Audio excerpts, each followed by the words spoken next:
Halo workers. Halo workers. Nah, di bulan Agustus ini kita lagi ada yang spesial nih.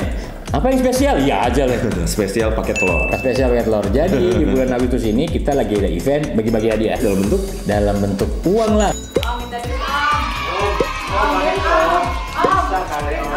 Kalau dalam bentuk kerupuk pasti banyak. 17-an itu mah ya. 17-an. Nah, karena di bulan Agustus ini Workerspedia itu lagi ulang tahun. Yang ketiga.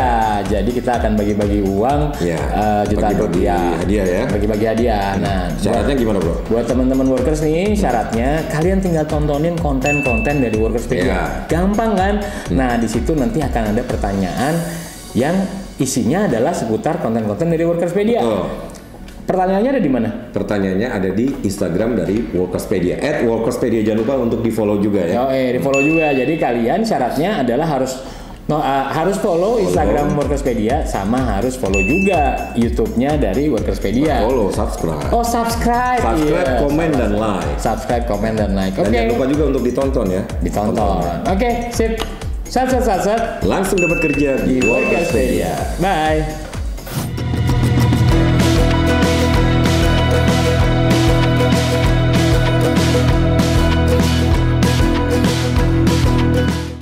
Satset, langsung dapat kerja di Workerspedia. Itu dong, semangat nih Mas Raka. Udah lama kan ngeliat Mas Raka nih, Mas Yudi.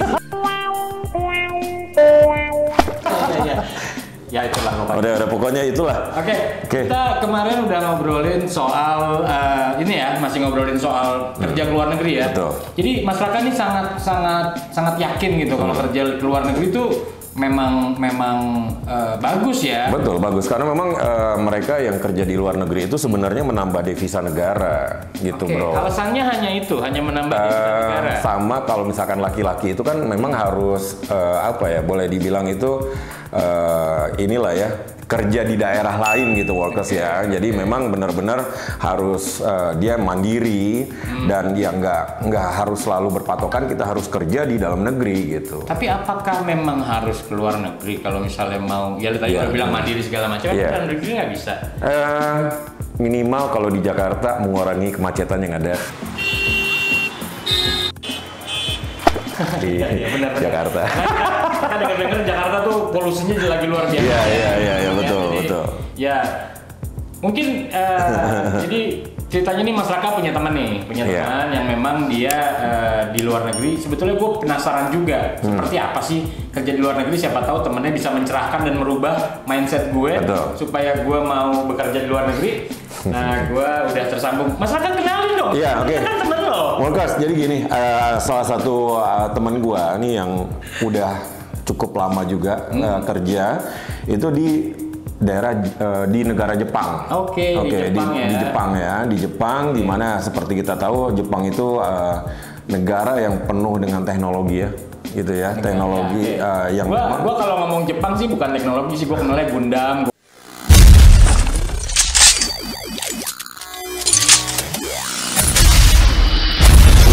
Sabah, Jepang gitu ya. Bandai ya. Iya. Jadi memang benar-benar teknologi itu maju sekali karena memang Jepang seperti kita ketahui benar-benar negara maju yang memang mengembangkan beberapa teknologi baik itu di dunia otomotif dan di dunia macam-macam lah ya. Betul. Oke, kita udah tersambung nih dengan rekan gua nih. Namanya Mas. Itu udah ciwi banget tuh. Mas siapa Mas? Abdul Wahab Syahroni. Halo, selamat malam Bang Raka dan Mas Rasid. Halo Mas Abdul. Mas Abdul dipanggilnya siapa nih? Mas Abdul, Mas Wahab atau Mas Roni? Nah, ini apa ya? Indonesia itu dipanggilnya Adul, tapi untuk di Jepang sendiri karena kan nama kita itu di Jepang itu akan mengikuti aksen istilahnya tuh semacam kayak alfabet kayak huruf Jepang gitu. Jadi ada nama tersendiri gitu di dalam bahasa Jepang itu. Abuduru Wahabu Syaburoni. Jadi berhubung orang Jepang itu agak susah menyebutkan huruf R ya, nggak kayak kita. Jadi mereka itu ngambil simple. Jadi di tengah nama saya yang dipanggil itu jadi Wahab. Sebetulnya gue pengen tahu dulu sih, udah berapa lama lo kerja di Jepang, dan mungkin yang pengen gue tahu tuh industri apa sih yang lo jalanin di Jepang tuh gitu. Nah, ini yang menarik ya. Jadi saya itu datang ke Jepang pada tahun 2020, itu pas banget sebelum COVID, bulan Februari. Jadi untuk sampai saat ini kira-kira udah sekitar 3,5 tahun. Jadi pertama itu saya itu dulu pisahnya itu magang, atau biasa orang kenal itu pisah Kensusei, Jinoji Susei, itu 3 tahun. Jadi saya bekerja di di bidang pabrik Kinjoku Presu, atau dalam bahasa Indonesia itu stamping. Setelah 3 tahun saya memutuskan untuk pindah job, dan sekarang saya bekerja sebagai kaigo atau caregiver, atau pengurus lansia di Jepang gitu. Berhubung di Jepang itu banyak sekali lansia. Motivasi lo nih bisa kepikiran tahun 2020 lu berangkat ke Jepang buat kerja, itu motivasinya tuh apa gitu? Depan lah pasti. Jelas ya. Motivasi pertamanya itu ya saya nggak munafik ya, cari duit ya. Ya betul. Terus ya juga membantu ekonomi keluarga gitu. Terus tahu sendirilah di Indonesia itu nyari kerja juga sulit.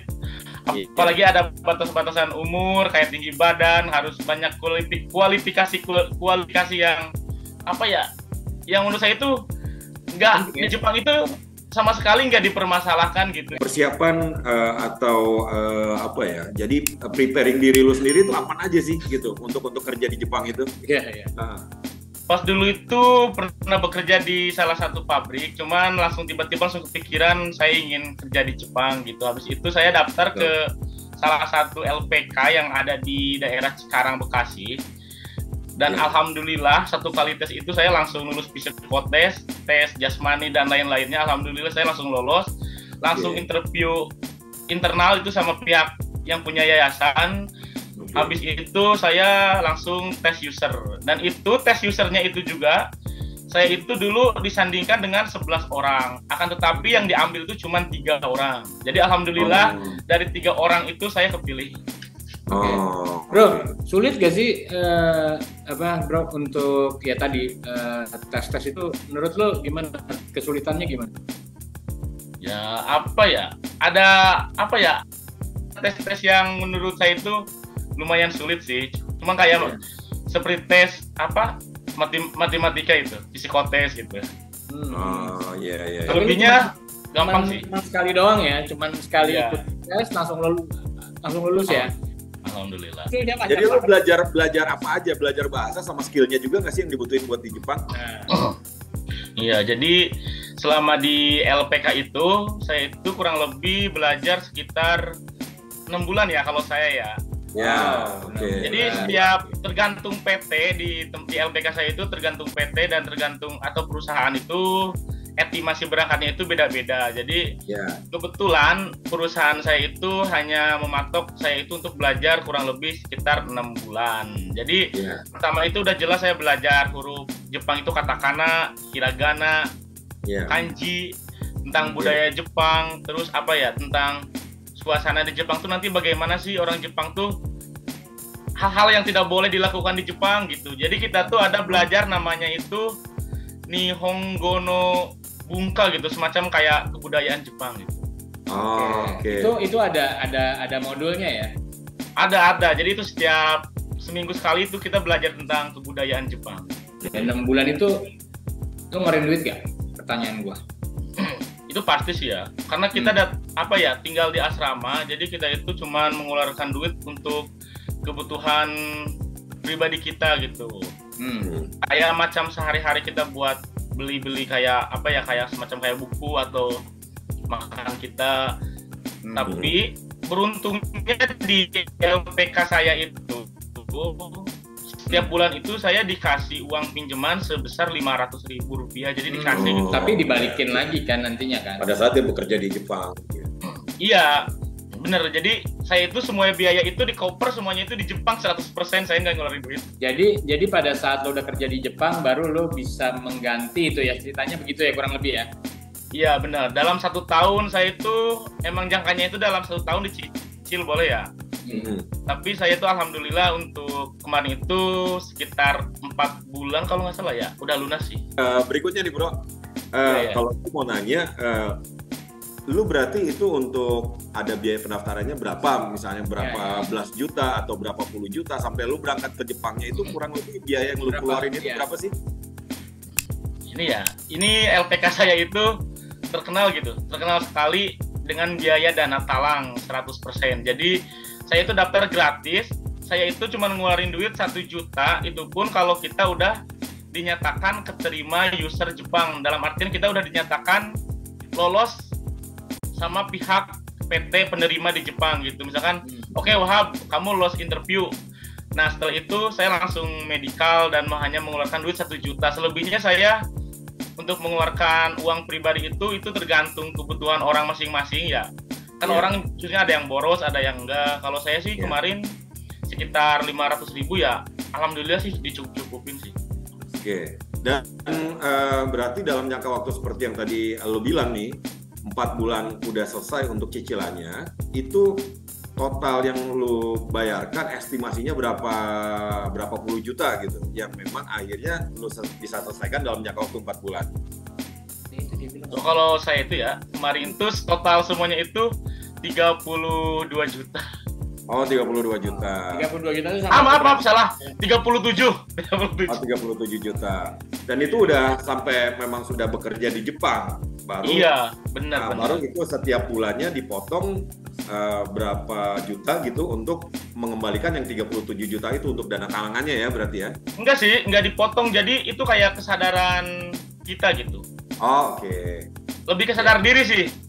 Lagian kebutuhan harus dibayarkan ya, nggak boleh. Iya. Oke. Dan sekarang udah free ya berarti ya? Udah nggak perlu bayar yang tadi dana talangannya itu ya berarti ya? Alhamdulillah udah free. Alhamdulillah, mantap. Oke, bro, tapi mungkin ya lu pernah punya dengar cerita atau apa gitu yang mungkin ada gak sih yang memang kurang beruntung seperti lu lah. Benar gak sih kalau misalnya lu dianggap beruntung dan lu menganggap diri lu beruntung? Mungkin ada yang kurang beruntung. Pernah nggak dengar cerita kayak gitu? Oh banyak ya. Karena kebetulan itu pada tahun 2020 itu kan dulu lagi zamannya corona ya. Itu sampai banyak teman-teman saya itu yang sampai di cancel gitu sama PT dari Jepangnya. Jadi emang dari pihak Jepangnya itu ada yang memutuskan sepihak gitu. Jadi mereka itu tidak jadi berangkat. Ada juga yang tertahan harus menunggu sampai 2 tahun. Jadi sekarang istilahnya saya udah di sini udah 3 tahun, teman saya dia baru berangkat gitu. Oke. Itu yang di Indonesia ya.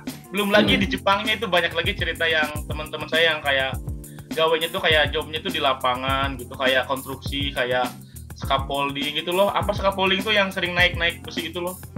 Oh iya. Nah, bro, tapi gini, gue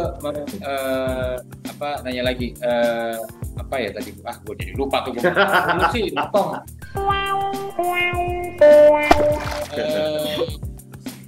Ya oke, mungkin Mas Eka mau duluan ya. Nah, sekarang pertanyaannya, gue pengen tahu gitu kan, pada saat pertama kali lu ke Jepang itu adalah lu tenaganya itu tenaga untuk freelance atau magang atau memang sebagai tenaga karyawan kontrak di sana dong? Kita disebutnya itu apa ya? Kayak magang gitu ya. Iya. Ya magang gitu, istilahnya magang itu kan dalam artian ya kita ginoji susei gitu, dalam bahasa Indonesianya itu kan kayak untuk berlatih gitu. Kita tuh pelatihan teknis dari ke Jepang itu ya. Tapi ya aktualnya ya kita sama orang Jepang ya kerja. Iya, kerja. Dan magang itu berarti ada jangka waktunya juga berarti ya? Selama 3 tahun. Jelas. Ada. Oke. Ada yang 1 tahun, ada yang 3 tahun. Dan tentu misalnya kalau udah 3 tahun dari pihak perusahaan menawarkan kita untuk namanya itu enco perpanjangan ya. Kalau kita mau ngambil 2 tahun itu kita bisa. Jadi setelah 5 tahun kita balik dulu. Habis itu kita balik lagi ke Jepang, itu sangat bisa.